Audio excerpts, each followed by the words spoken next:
Uploaded any videos recently. It's because I've been moving to the US, I got married, and now even my wife is helping me record this video. Okay, so you might be wondering what is inside this box.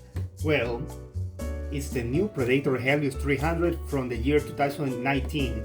You might be wondering if it's relevant to get a Predator Helios 300 of the year 2019 now in 2020.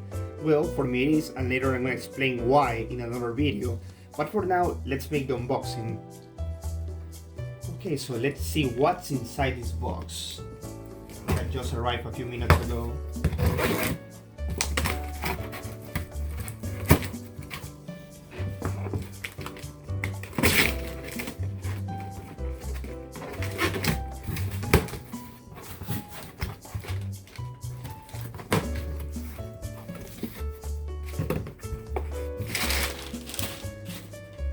Okay, this looks exactly like the box of the Predator Helios from 2 years ago. The very first one that I got looks like exactly the same.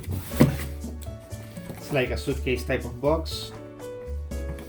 Nothing fancy, just a regular box. And then we're gonna open it.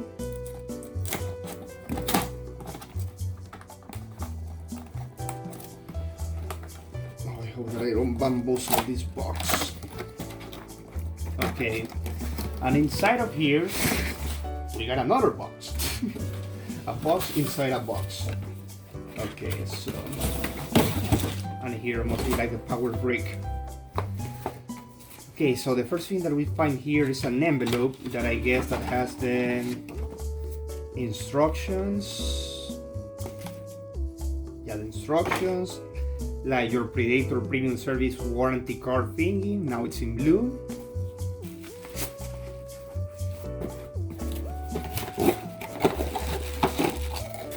Here we have the power brick that I must say that compared to the 2017 model, this one is like way thinner, so I really like it.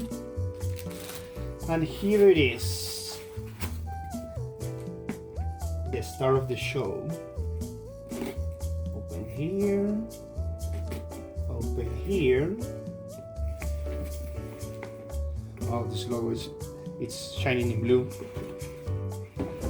And here it is, the 2019 model of the Predator Helios 300.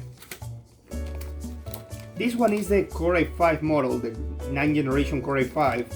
And I can tell you why I picked the i5 over the i7. First of all, because there was like a $200 of difference with this i5 model, but also because the i5 9th generation actually beats the i7 7th generation. So with the i5 model, you're gonna get enough power like you would have had with the i7-7700HQ. That's one of the main reasons why I picked the i5 model, and also because it was cheaper. But the other thing is that it also has hyper-threading, so you're gonna get like 4 physical cores and 8 threads. The only thing that kind of sucks about this model is that this is the 8 GB of RAM model, but later on I can upgrade it. So if I take the stickers out, here you can see it.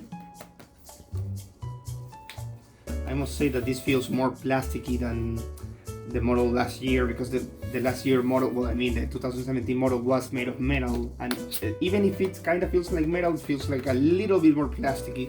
But I like that now everything is blue. You got the 2 USB-A ports, you got the Ethernet adapter. Okay, on the other side we got the another USB-A port. We have the USB-C, that is one of the main reasons why I pick it over the Asus TUF Gaming. Also, we got our mini display port that this laptop actually has compared to the 2017 models, and the HDMI port. Overall, I would say that it's a little bit more thinner than the 2017 model, and it is also a little more lighter. Well, yeah, it's overall a great looking laptop, but now of course we're gonna open it to see how it's in the inside. And damn, I must say that this panel looks beautiful, and this key looks beautiful too, and they feel more beautiful. I like the feeling way more than the 2017 model. Well, I guess that this is it for today. Oh, the screen is also 120 Hz. I'm gonna stop the video now, and then I'm gonna test it a little bit and make some review about its performance. So stay tuned.